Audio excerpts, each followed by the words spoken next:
So my name is Bahram Kasimov. I'm the rector of Westminster International University in Tashkent. So welcome to everyone to our beautiful campus and to our boardroom. And we're very excited to see you at this very significant launch event for Chapter Zero Uzbekistan. So this is the first strategic chapter established in Central Asia under the umbrella of Climate Governance Initiative in partnership with the World Economic Forum and supported by the European Bank for Reconstruction and Development and hosted by Westminster International University in Tashkent. This initiative aims to foster sustainable development and enhance environmental stewardship in Uzbekistan. We're very delighted that you're here today to welcome the launch of Chapter Zero Uzbekistan, an initiative dedicated to promoting effective climate-related governance among corporate boards and the business community. So Chapter Zero is a global project that was launched in 2019 at the World Economic Forum in Davos. Since then, it has been successfully implemented in over 50 countries worldwide. And a couple of weeks ago, there was a visit by the IMF director, Kristina Georgieva, IMF's managing director. And I'm just gonna read her quote when she gave a speech at Nazarbayev University. And in her speech on June 8th, she said the following: "This region is highly vulnerable to climate change. Temperatures are rising faster here than elsewhere.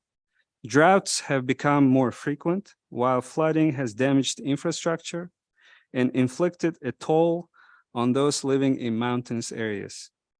We estimate, IMF, that climate change could cause a loss of annual output, GDP, of nearly 6.5% in the region by 2060. Done right," she said in her conclusion, "the energy transition can be a major opportunity, including for workers and their families. Their research, IMF, shows that green-intensive jobs pay 7% more on average than pollution-intensive work." So our role here today is to make sure we sense the urgency of this climate work, and we're very excited to launch this chapter and welcome you to this beautiful and significant event. So I'll stop here, and I'd like to give a quick word to our excellent ambassador, Tim Turlow, to say a few words, to welcoming remarks, if you can. Nothing like being caught unawares. Rector Bahram, thank you very much indeed. And I feel completely fraudulent speaking often as an ambassador. I find myself several times a month, I think, in forums where I have to make a speech and I'm the person that knows least in the gathering about the things that are being talked about. That is absolutely true for today, and I'm really looking forward to listening to the discussions, to hearing about Chapter Zero and Chapter Zero in Uzbekistan. But I think all I want to say is to echo Mrs. Georgieva's words, that there is no more important topic today than the one that we're about to embark on here. It's an issue which will profoundly affect those of you who are much younger than me for your entire lives, which is transforming the world in a way which at the moment is catastrophic. It is a recipe for conflict and dissent and discord amongst peoples, within nations, as everyone fights for increasingly scarce resources. And the quotation that you referred to there starts to tickle away at the extraordinary challenge that you face in Central Asia. We had a climate analyst who did quite an intensive piece of work at the British Embassy 3 years ago. By then, the glaciers in the Pamirs had lost 35% of their volume since the beginning of this century. So in less than 20 years, 35% of the water in the mountains that feeds your rivers had disappeared. And that isn't stopping, it's getting more and more intense and faster. And so we can't wait. We need to be working on this now.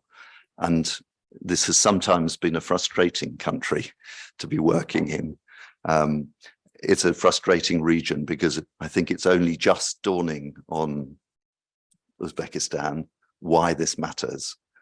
The Aral Sea is important. The Aral Sea is a potent symbol of all that goes wrong when man mismanages the natural resources that are ours to dispose of. But it's actually not the most important climate environmental crisis that this country is wrestling with. It needs a monumental effort from government. It needs a monumental effort from business, which is, I know, one of the things that the Chapter Zero is addressing, but it needs a monumental effort, most especially from people, and particularly young people. And I applaud Westminster, who were, I think, the first university in this country actually to be teaching climate and environmental issues. So that you have a generation of your students who are emerging as articulate champions of the need for change. Congratulations on the event. I will now listen and not say anything else, but thank you for giving me the opportunity to speak. Thank you very much, Tim. So the next speaker is our very good partner in this journey from EBRD, Jahan Shamsiev, Associate Director, EBRD Uzbekistan. Floor is yours. Yes, thank you very much. Very pleased to be here. Very pleased because it's the first Chapter Zero being launched in Central Asia. So Uzbekistan has unique opportunity to be one of the pioneers in this particular area. Very grateful to the University of Westminster. I think it's a particular pleasure and a particular advantage to have university as the major driving force of this very important initiative.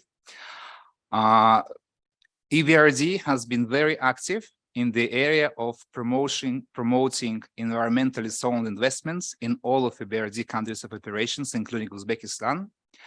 The most important commitment that EBRD made was last year when we committed to become majority green bank, fully aligned with Paris Agreement terms and requirements by 2025.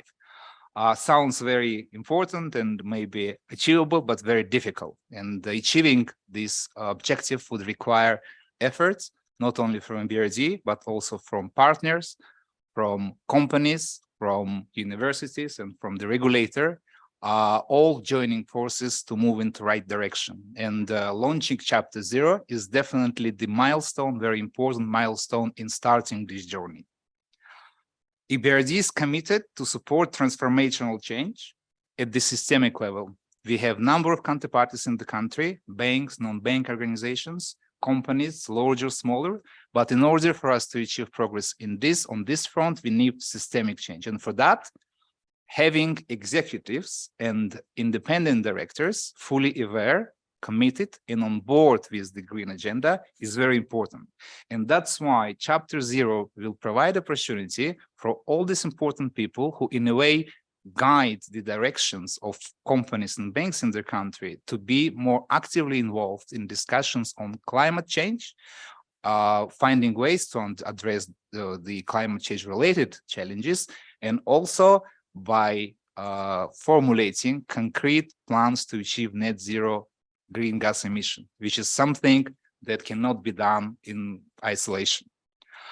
EBRD was the first, couple of words about EBRD, but EBRD was the first multilateral development bank who extended its support to DCFD, which is a system of green or climate-related disclosures, now being adopted in Uzbekistan. So we have very good progress in this area at the regulatory level. So many banks and financial companies to start with very soon will effectively add some of these disclosures to the normal disclosures, which is a big step forward in our view.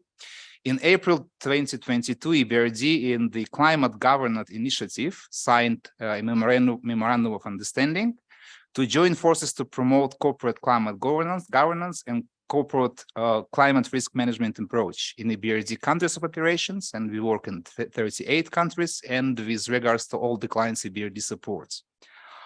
EBRD also has provided technical advisory support to help establish Chapter Zero Uzbekistan, and I can promise that we will be providing this support going forward, and we'll be together with our colleagues at different levels, go all the way to achieve tangible results.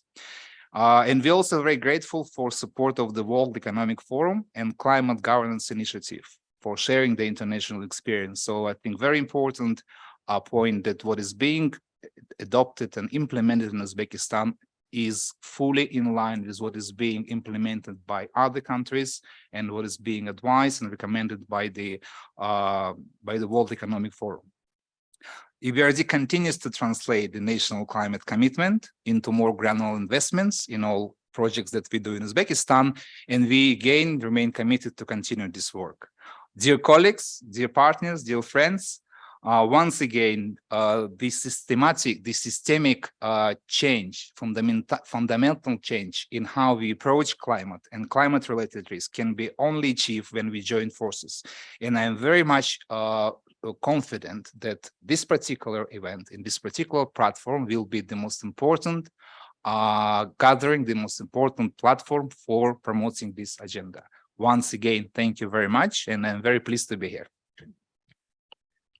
Thank you very much. I on behalf of the university and my team, EBRD support from the beginning was very enormous and very helpful. So thank you. I'll mention that in my conclusion as well, but it's very important. Unfortunately, they couldn't be here today, but they've been very helpful. So the next speaker is joining us online, Julie, Chair of Climate Governance Initiative. My name is Julie Baddeley, Chair of the Governing Board of the Climate Governance Initiative, and I'm delighted to have the opportunity to mark the launch of Chapter Zero Uzbekistan. Chapter Zero Uzbekistan is the 26th member of a global network of chapters mobilizing board directors to place net zero firmly at the center of the corporate agenda, the first chapter to support this crucial mission in the Central Asia region. On behalf of the initiative, I would like to thank the chapter's host, the International Westminster University in Tashkent. I'd also like to extend our thanks to the European Bank for Reconstruction and Development and Deloitte Uzbekistan for their support during the chapter's development. I was elected chair of the initiative's governing board in May, but have been closely involved with the Climate Governance Initiative since its inception as a catalyst for climate action at the board level. I've seen the initiative grow from an early concept of a few ambitious board directors with a clear vision on climate to a network of chapters spanning more than 55 countries and with more than 100,000 members. Chapter Zero Uzbekistan joins a powerful and supportive network. The growth we've seen over the last few years has been tremendous, but our shared mission remains as strong as ever, mobilizing boards around the world to drive climate action. Our work has never been more important or urgent. The time to halve emissions globally is shrinking fast, yet they're still on the rise in many parts of the world.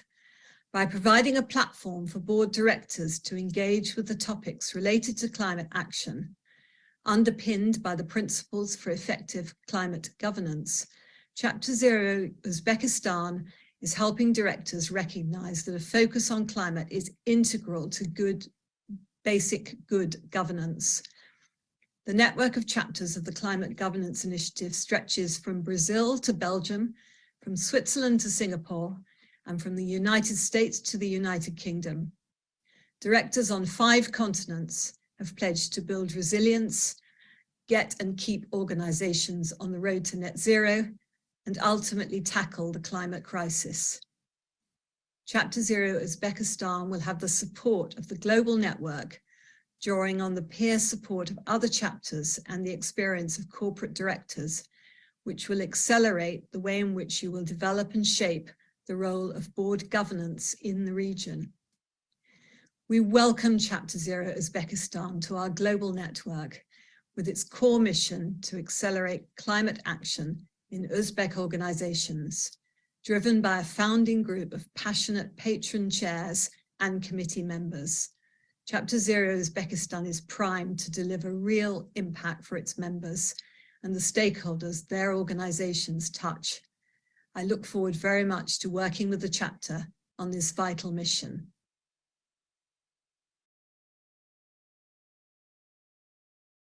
So thank you very much. Our own senior lecturer, Zamira Taniyazova, who's also the steering committee chair of Chapter Zero Uzbekistan, who explains the aims and the scope and the future plans of Chapter Zero Uzbekistan.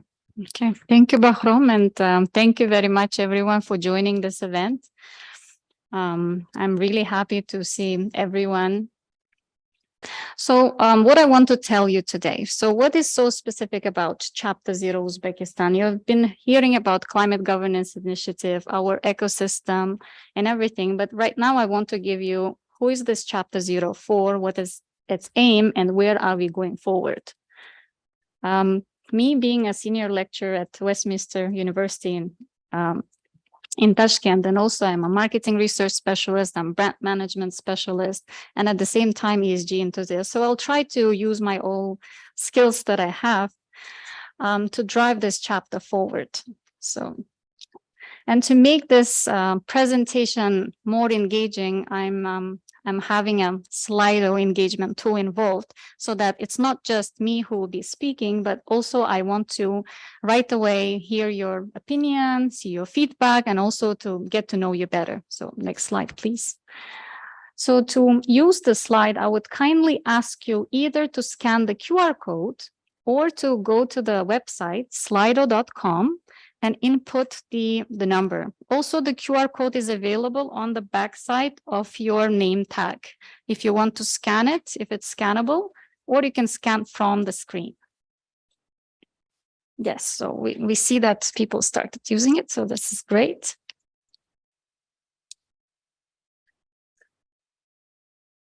So it is a test question.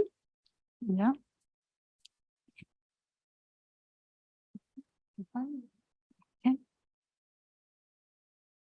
Okay. So, wow, amazing.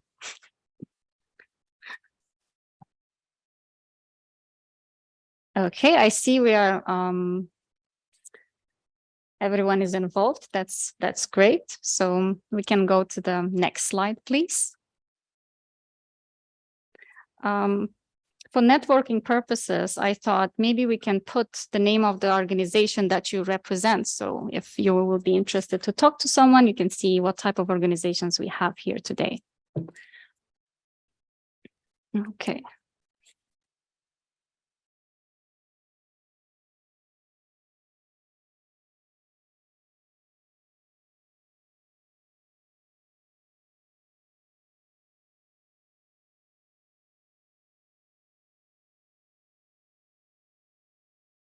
I hope online participants also taking part.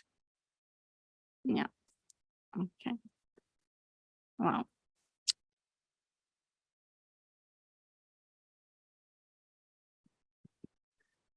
So this is a challenge. Who is bigger? Okay. Thank you. I think everyone finished typing. Let's go next. Okay. So what is so specific about Chapter Zero Uzbekistan? Chapter Zero Uzbekistan is just one more chapter, and we are the 26th chapter that exists globally.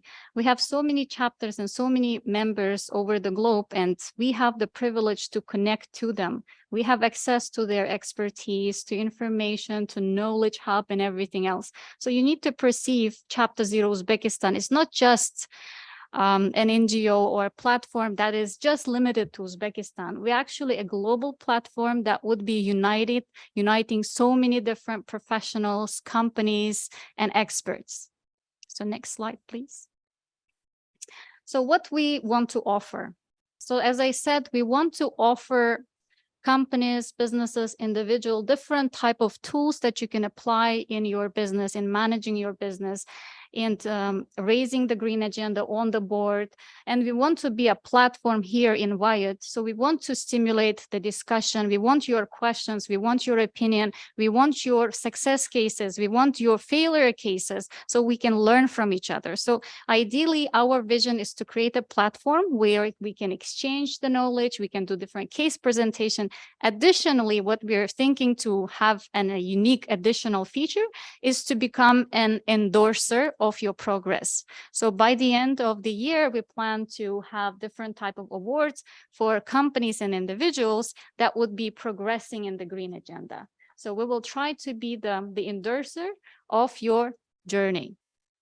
So who can join? Chapter Zero is a platform not just for companies, but primarily for individuals. So only individuals can become members. But if you as an organization, you think that you can support us in our journey, like here CSR we have as a supporter, or we have Denton's law firm who became our legal partner, then you can join us as an organization as well. So this is how everything looks like. And what else we can offer you? So if you think that you can sponsor us financially, so that option is open as well. So now, as you understand, this is our ecosystem. Yes, so next slide. So you understand that we have World Economic Forum, we have Climate Governance Initiative, European Bank, and so many others who are supporting. And we have just several partners and supporters, but we are open for further collaboration, for dialogue. So if you're interested, please reach out to me. I'm the key contact person. We can take the conversation further. Next slide, please. And this is our governance structure. It's not just the WIUT alone or me alone. We have a good team of people who are contributing their time pro bono. So I just wanted to show you this, and you can see their information on our website. So I want to immensely thank these people for helping with a lot of things that are being done in Chapter Zero. And if you follow us on LinkedIn, we will be sharing our progress and a lot more information. So I will not take much time here. Next slide, please.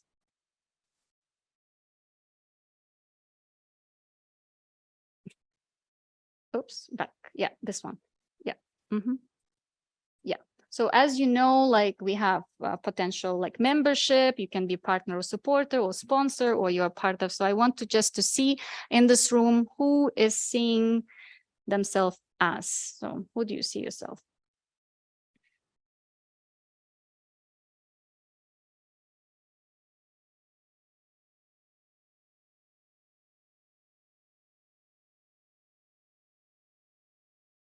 Okay. That's very interesting, actually. I didn't expect that there will be so many people that would like to join as part of their organization and become our partners and supporters in this journey. I'm very thrilled and happy to see these results, to be honest. I didn't expect it. So sure, I'm open for conversation. Next slide, please. Oops, I think I wanted to delete this. But okay, yes, please vote. Oh, wow. Okay, Daniel, I want to talk to you while we have dinner. Okay, but the great news is that membership in Chapter Zero is zero. It's free. It's like Chapter Zero and the fee is zero. So that's the great news, but I'm happy that there's a maybe sign. So that's a good sign maybe, but thank you. Next slide, please. Upcoming event, just to give you a heads up and why we are having this event upcoming. You know, in ESG, we have a different letter like environment, social, and governance. And to move this forward, the base of everything is the governance. And that's why together with the team of Karen Srapionov, Odil Musayev, and Denis Spirin, we have been working on the Chapter Zero handbook. So they were doing the job. I was just there to support them, but they have finished the work, the handbook. So there will be an event that would be presenting the handbook of corporate governance specifically made for Uzbekistan. So next slide, please. So what I just wanted to say. So, the climate governance, as we've been hearing, it's not something that could be easily done and right away. And Uzbekistan is at just starting point. So we cannot just do it alone. So I'm just inviting everyone to be just part of this journey and just to contribute as much as you can and just follow us and help us, and let's do it together. Thank you very much.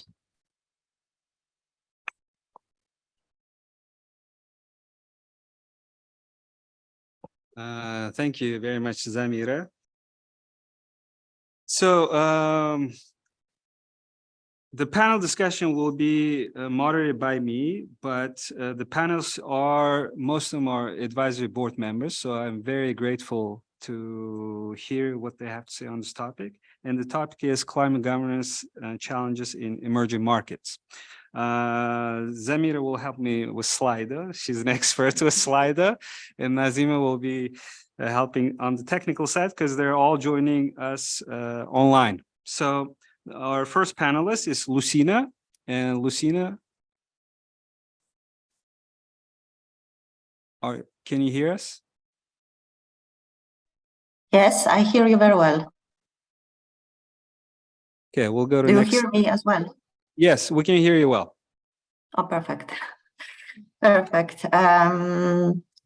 First of all, I would like to congratulate the launching of the Chapter Zero in Uzbekistan. I will maybe introduce myself in two sentences. And I have a pleasure to be the chair of the advisory board of Chapter Zero Poland. It's a very young organization. We have only 2 years. And actually, Chapter Zero Poland was the first chapter set up in, let's say, Central Europe and Eastern Europe. We were followed shortly by Romania, and a couple of months ago, the Chapter Zero opened in Slovenia. So this is where this part of Europe looks like. So just repeated that I'm really thrilled that Uzbekistan went for the journey and joined the community of a climate governance initiative. I am also having a pleasure to be on the Climate Governance Initiative Finance Cup, which is a cross-country forum specifically discussing the climate-related challenges and needs and future in the financial sector more broadly. Before I see already all the answers, before going into my sort of introduction in a few words, I thought it would be helpful to set the scene and have a better view myself, and probably interesting also for others. What is the opinion of yourself about the stage of the development? So I think it's quite positive, actually. And if I may ask already for the second question, I think it will be quite helpful for the whole panel.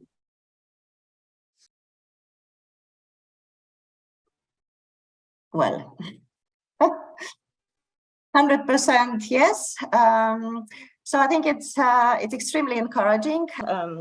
As I said at the beginning, I just would like to give some of the maybe interesting facts and background perspective on the energy transition, also in the emerging market, which can be a good scene for the further discussion. Because I think what we should be all having in mind is that, first of all, the role of the entire ecosystem in a country, which is the government, the private sector, the financial institutions, the regulator, need all act having in mind the climate change agenda.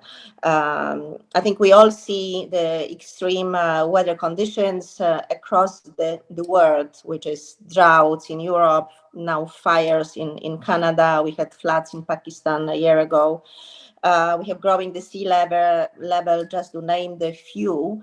And we are seeing worse and worse statistics actually coming. The IPCC, which is the International Panel for Climate Change, is talking about 1.5 degrees Celsius growth versus the pre-pandemic level. But what we have seen recently in the data that the latest analysis shows that there is a 66% probability that the global temperature will hit this level of warming already in the coming 5 years. So having said that, and having looking at what are the trends globally, and particular in the developing world, I would like to make a conclusion that the working towards net zero is in fact a irreversible process of the global economies. And actually we have experienced an acceleration of this energy transition and climate change work over the last 2 years. First of all, in relation to war in Ukraine, we have seen the global fossil fuel price crisis. And what we see as well is a substantial decrease of cost of production of renewable energy globally, in particular solar. So we see these two major trends, in my opinion, but also we see the technological shifts in the energy sector. Through the renewable energy technologies, smart grid. We have, of course, green hydrogen, which is a huge debate about it. We talk about alternative fuels. We talk about carbon capture solutions. So there is so much technological development in the energy sector itself, but also we have a huge trends in the technological development outside the energy sector. So in transport, we have electromobility and green fuels, in agriculture, and obviously in the hard to abate sectors, where we see now green steel solutions being put in place, and a number of efforts towards the decarbonization of some of the heavy industries.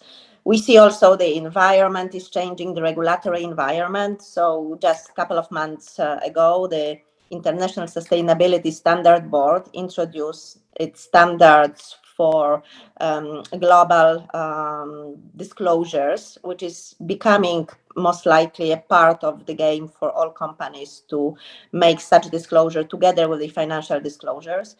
So how I see it converts into the developing world and the emerging market, I think the challenges are substantially higher, because very often the energy is quite intense when it comes to the CO2 emission and the use of electricity. And there is also a big debate and need for the energy security. So the question is how to work together and make sure that the climate change is supported in line with the other challenges that are there. So I would make just one concluding remark about the needs, looking from all angles about the need to work on the climate change. And it should come from the governmental level, through the policy, the permitting, concessions, or the right schemes supporting renewable energy, because the prospects are enormous. Very often developing countries have fantastic geographic conditions to promote renewable energy and extremely strong potentials for growth. And then when it comes to the corporate levels, I think it's becoming a part of the value creation. What we see globally, we see that the decarbonization and the work on energy efficiency solutions is becoming part of the value of companies. So if we talk about the competitiveness of the economy, one is the regulatory framework, another one is the corporate decisions, because if such decisions are not taken, the companies will be less competitive, and financing and the investment. These are enormous needs that are needed, and you would expect that you have a combination of sources engaged on the public side, on the development institution side, here EBRD, as well as on the private capital side, through the capital markets, international investors, community, So the work for everybody. Therefore, Chapter Zero, which is an organization that is promoting such change and is gathering people who want the change, who are at the high level, at the strategic level, inside the companies, at the supervisory board level and the management level, they are really destined to make the change. I think Thank I you. can talk for a lot, but these are the major point I would like to make at this here. Thank you very much, Lucina. We'll go to Karen Srapionov. He's also our advisory board member. Karen, mic is yours. Yeah, thank you. Yeah, I will try to ask a few provocative questions just to make it more fun. Yeah, and wanted to see the results of the first question, please, if possible. So I'm as a representative of the local investment company and a board member for a couple of not a big, not super successful local company.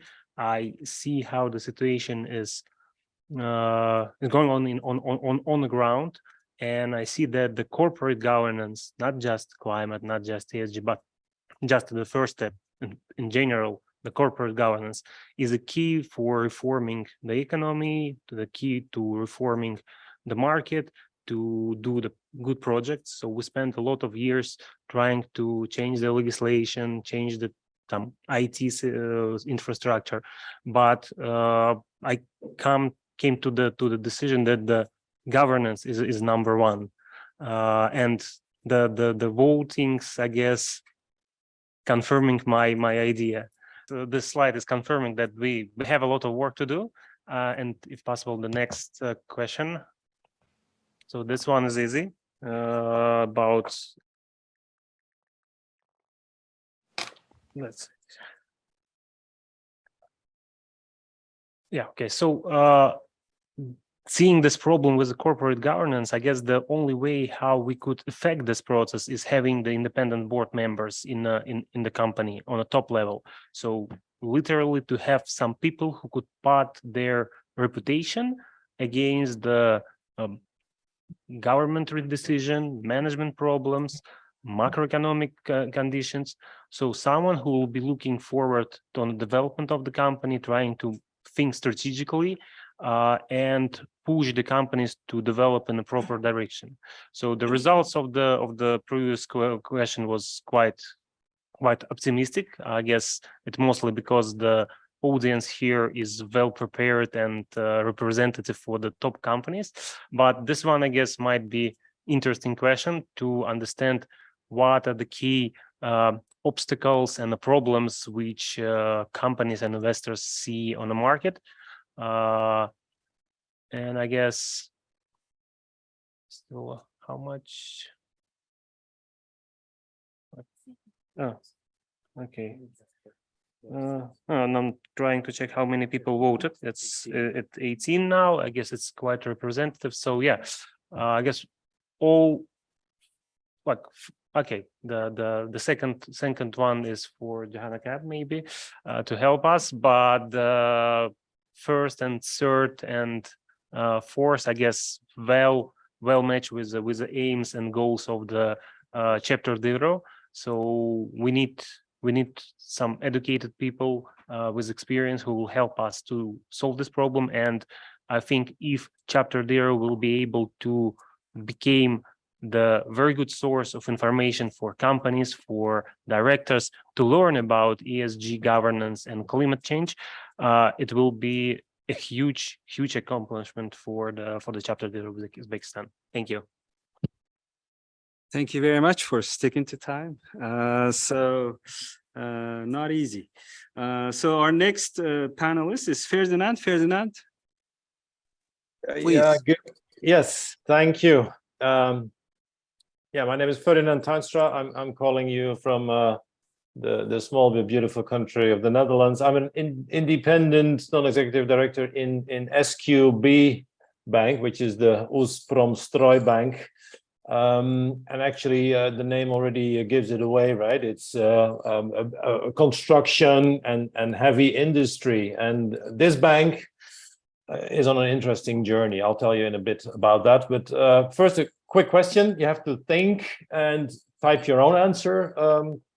Please, can you look at this question and what is really a challenge for the green agenda on the boards?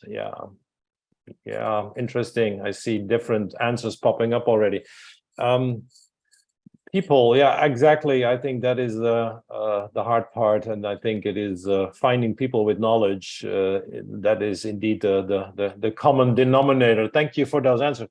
Actually, and we came across this in our bank when we tried to set up green banking. Knowledge, people, expertise. That's exactly what's missing. One before, please.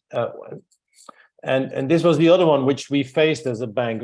And maybe it applies to you. I mean, what kind of benefits would you see if you try to think of your company going green? What would you be able to get out of that? I mean, thinking of incentives and funding sources, that's a very interesting one. Yeah, actually, I can tell you this was also the case for the bank I'm working for. A better image, yeah, for sure. It definitely helps. It definitely helps. Yeah. Excellent answers. Thank you so much. New funding sources.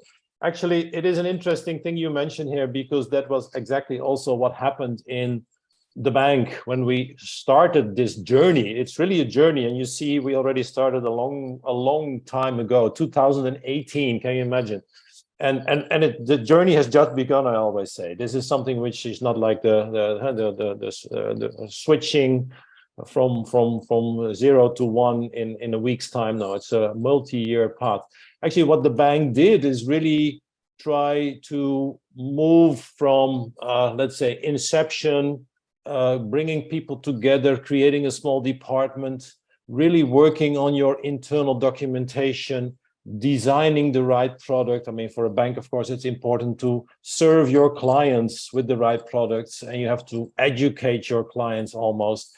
And then trying to get your first results. And I mean, I'm just summarizing it high level, but it's really a long journey. And what is crucial, I think it was mentioned before, expertise, knowledge. And actually, we as a bank, we didn't have the knowledge in-house. So we had outside consultants helping us with this. And one of our partners here in Chapter Zero, EBRD, has been one of the knowledge providers to the bank to make this transformation. And actually, getting from A to B and then to C and then to D, it is a continuous journey, a continuous learning journey. And I mean, just to give you a very interesting highlight, the bank being, of course, originally very much geared towards construction and heavy industry, and it still is, but is also in the meantime has grown its own portfolio of clients, of SME clients, and increasingly larger companies with green loans. And we're able to launch our first green bond in the near future, which is really a milestone. At the same time, and that's where I probably will wrap up, the challenge is and remains how to manage this transition process. And again, I think the role of the board, together with management of the bank, how to shape your strategic change, because this is a strategic change. How do you move the oil tanker? I mean, this is a large bank.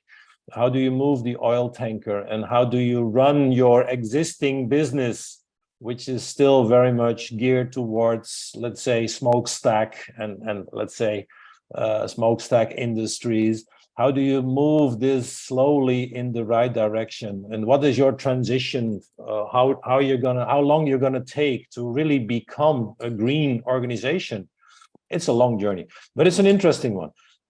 Actually, I've got much more to share with members of Chapter Zero. I'm very much looking forward to do that. I'm in charge in SQB Bank. I mean, I'm doing the oversight on the green banking efforts. And I want more of it, and I want much more of it, and I want my fellow board members also to join this journey. So hopefully, I can convince them to become members of Chapter Zero in Uzbekistan anytime soon.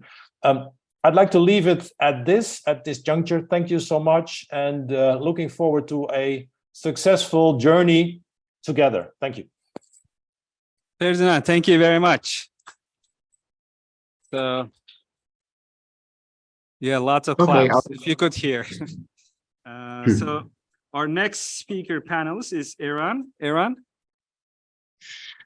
Yeah, hi. So I think I have the impossible mission to, in 5 minutes, to give color of what it's like to set up an official ESG committee in a bank and chair it on a supervisory board level.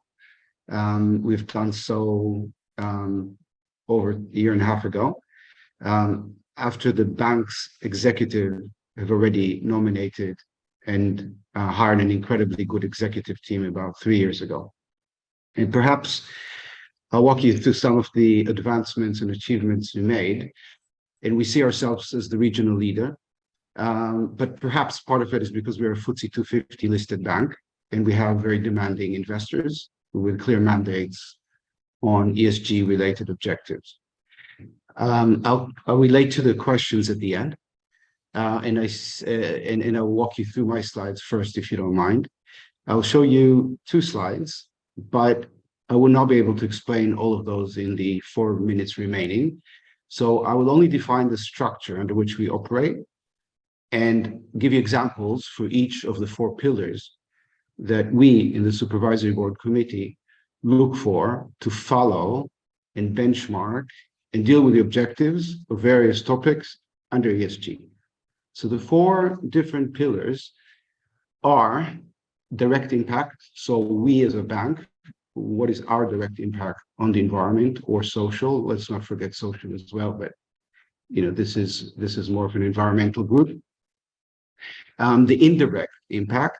The next slides will show you the social, which I will ignore for today in detail, and the governance, which is important because it includes all the reportings. So we as a bank have been producing sustainability report since 2009, so very early. And last year, we've also published our TCFD report. For both, we got prizes. There's a lot of efforts put into those.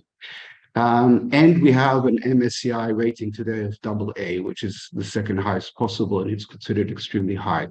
So by all means, we're considered a very green bank. I will walk you through a couple of examples, and then I'll pass it on to the next speaker. The first example, let's go back to the previous slide, please. If we look at direct impact, the easiest one to look at is obviously the Paris Agreement, greenhouse gas emissions. So we put it as a target to be net zero GHG emission zero by 2025. And the reason we think it's achievable because the bank in itself does not produce a huge amounts of greenhouse gases. We put that as a target, and we have benchmarks between now and then where we follow up quarterly at the committee. So the way it's done overall is that we have a mapping of our target. We have a target, then we map out where we are, and then we have quarterly reports on all the milestones that we want to achieve. That's true about every topic. So that's easy. The direct impact is really easy in the bank. The complication comes when you go into indirect impact, because there's a very large bank in relative terms to its geography. Our indirect impact is massive. So then you will see that we cannot know what the GHG, the greenhouse gas impact is easily. It's very difficult to map. So only mapping it, we should be able to do that in 2025. The easier part where we do have control under the indirect impact is, for example, lending. So we have a very clear target. We are going to lend 1 billion GEL, which is about $300 million worth of sustainability loan, or build up a loan portfolio by 2023. But that's very easy to measure. So as of today, we have 750 million GEL lent out already. The target will be reached this year. Then next year, we'll have to decide how to adjust the target further. If you're into social again is not the main target, but there's a thing about training that comes under it. So we set up an ESG academy where 1,000 people currently are enrolled for education in Georgia, where it's for our own employees plus clients. And our view is that the target is to have 100% of our employees need. So the last bit would be governance. Again, I will just repeat the fact that we issue reports, all the necessary reports that are coming up, including again TCFD reporting and the sustainability reports. Mapping out milestones, target, quarterly reports, oversight by the committee. Thank you very much.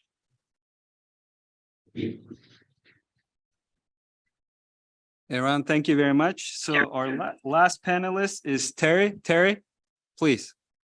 Okay, I'll have to go quicker now. I think there's both nothing and everything left to say. I mean, that might sound a bit Irish and a bit contradictory, but what I would say is I think this Chapter Zero initiative is very, very important for all of you, and I'm very pleased to be involved. We have a couple of questions here. If you can answer them, I will continue to talk. I myself have almost 30 years of making business in the climate space. So not a lot at the beginning, but an awful lot later on, and mostly in banking for energy efficiency, financing, renewable energy, and circular economy. I've loved making business in this space. And as you'll hear, it was very, very much a journey that involved a number of Cartesian steps, which is what you, I think, are all going to have to go through as you work towards net zero.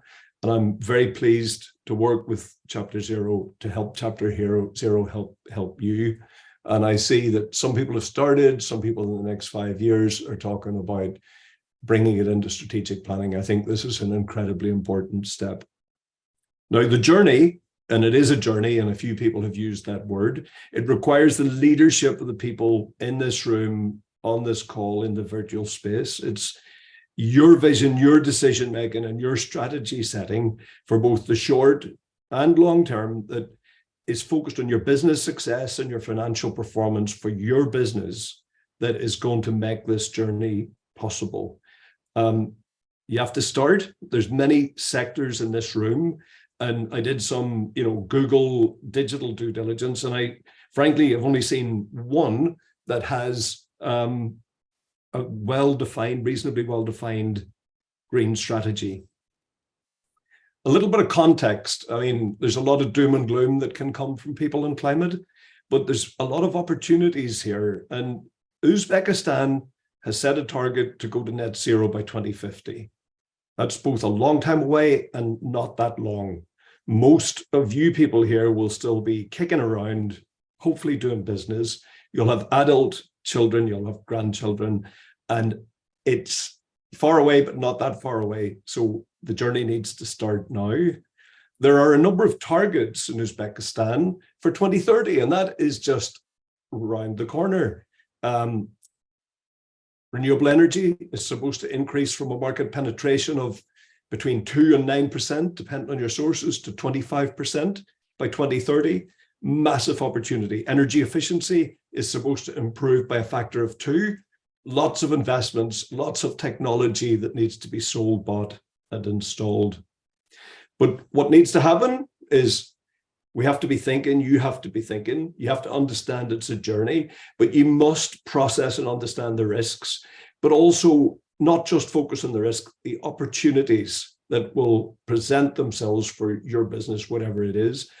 And we must also anticipate the increased disclosure requirements that are going to come over time. These will rocket. And I just think that, between the people here and everyone else involved in business, our ingenuity will get us through this net zero transition. And I like Ferdinand's presentation because he presented it almost as a corporate planning exercise. It's a process to go through. But whatever sector you're in, if you're in agribusiness, the way that you process food, primary agriculture has to change its practices. Industry and manufacturers have to invest immediately and in the next 7 years in energy efficiency and new sources of energy. You've got to reduce the footprint of your product, especially if you're exporting. If you're exporting into the European Union, they don't want to be importing excess carbon emissions. So, please get on with it. So start. my advice, and I would just say this as my personal opinion, you need to appoint someone in executive management who's responsible for starting this journey and defining it. Someone on the board, you need to set milestones, break it down into some steps. And this idea of the length of time that it takes, you need to plan with some view of how long it's going to take, but you need to update that over time. And I think you also need to think about your young population. There's a very young population in Uzbekistan.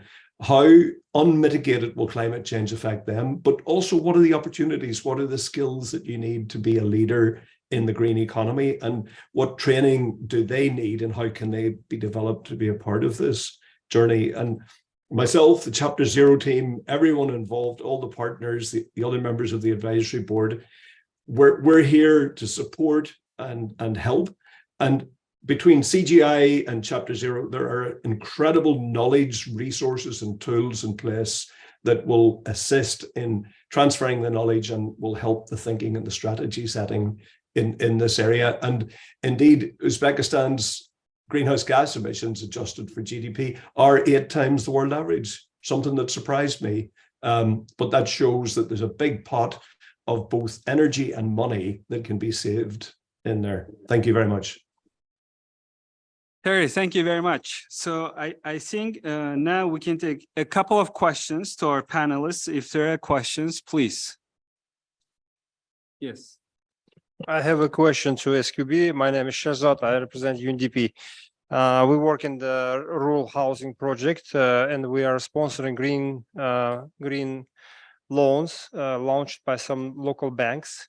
One of them is SQB, as our colleague is there. He's consulting, or I don't know, his staff. So my question to him, they provide 14% interest rate, green. Can we call it green?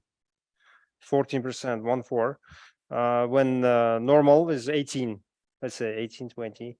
So our role here in this project is to provide the grant, like 25, 30% of the loan we're going to cover for green technologies to make it more active, more effective. This is our role here. So my question is to these banks, TBC, maybe SQB, are they going to do something with the green loans or not to decrease the interest rate? Thank you. Or launch the Islamic way? I don't know. Actually, yes, let me briefly comment. I cannot give you any details on how these loans are priced, but indeed, you're absolutely right in saying that, let's say, if there is new funding, I think that was one of the questions I raised in my little presentation.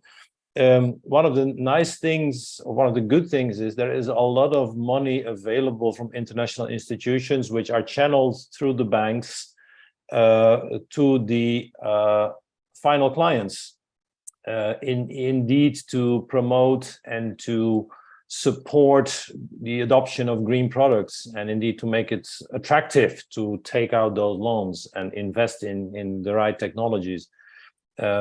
Yeah, I think that would be a logical thing to happen, and the financial intermediaries, the banks and the credit unions and the bank and the microfinance institutions, they would have access to these, let's say, cheaper funding sources, which they can hopefully pass on to their final clients.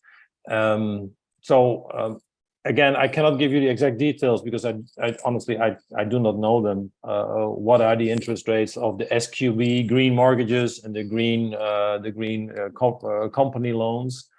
But I'm sure they are attractively priced to make it easier for clients to adopt them. And maybe my colleague Aaron can comment on TBC's perspective on this.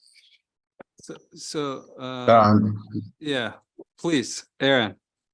No, thank you, Ferdinand. So, I mean, in Georgia, again, we have a target of 1 billion GEL, $300 million, which will be achieved this year.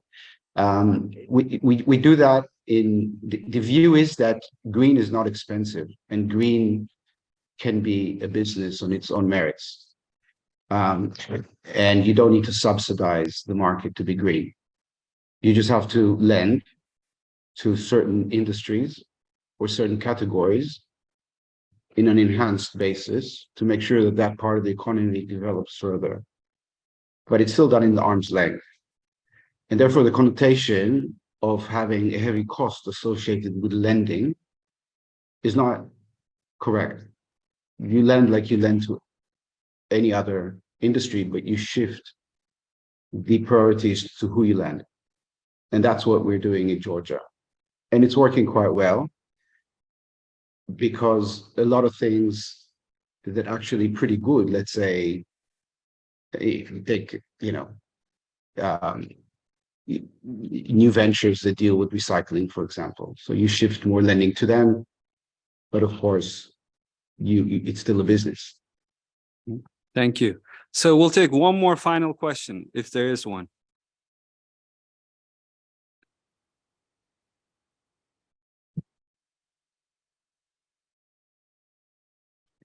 I'm Evgenia Shalaeva. I'm a course leader for public health science. And the question for this chapter 0, what is the role or place of public health adaptations mechanisms in this chapter 0 for Uzbekistan? Because at the end of the day, all these climate changes affect human health. And do you have any plans or strategies to implement or connect public health with what you're doing, including, for example, water quality or waste management or air quality or recycling, for example? Thank you.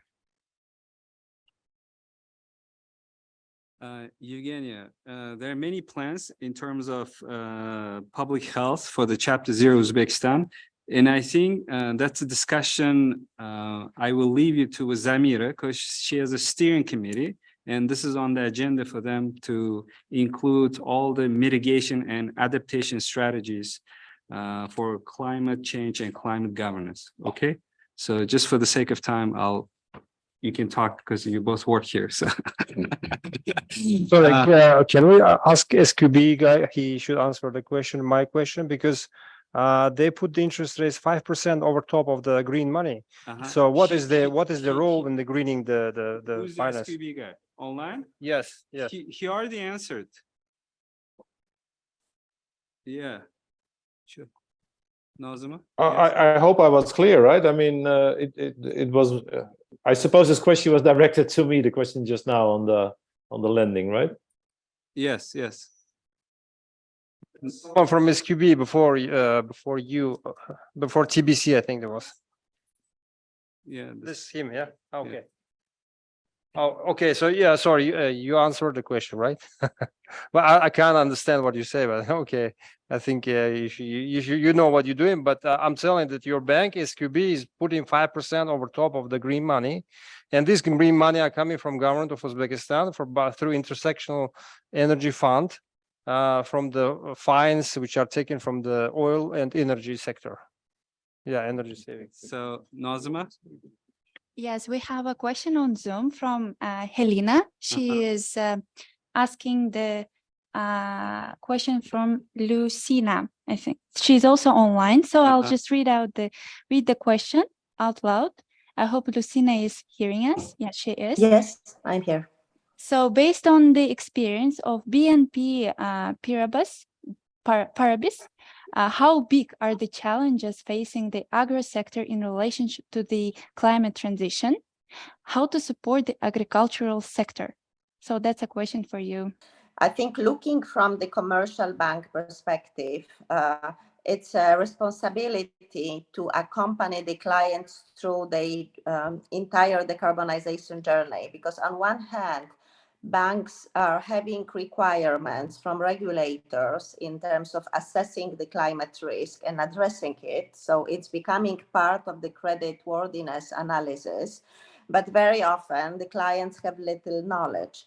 So, for example, to give you just one example, at BNP Paribas in Poland, we put together a platform, knowledge platform for agribusiness sector, because BNP is the largest agribusiness lender in the country, where we help our clients to look at the ways to calculate the carbon footprint, to look at alternative ways of dealing with their land and how to look for alternative fuels. So we have a website, which is kind of a knowledge base specifically for agribusiness. And we, for example, also offer our clients the tool to calculate their carbon footprint. So I just would like to say that for banks, it's not only just green lending, which is of course important, and every single bank in Europe would like to finance as much as renewable business as possible. But agribusiness, for example, is exactly the sector where the challenges are enormous, and it is linked with the nature, biodiversity, water resources, irrigations, and fuels, and the use of chemicals. So there is so many fronts that you need to look at. And I think it's very much a process helping, because these are very often small companies. Some of them have no clue what is ESG, even in the EU that is so much about the Green Deal. Sometimes the knowledge in small businesses is close to zero. So banks who would like to see sustainable investment to finance, they need to make an effort and help their clients as well. And I'm sure it will be also, you will see it in Uzbekistan, that if you would like to have a better reach out to some sustainable solutions, you need to get engaged in the capacity building and in the learning process for your clients. Thank you very much, Lucina. So I would like to thank our panelists. Thank you very much to the questions and our audience. With this, I would like to close this session.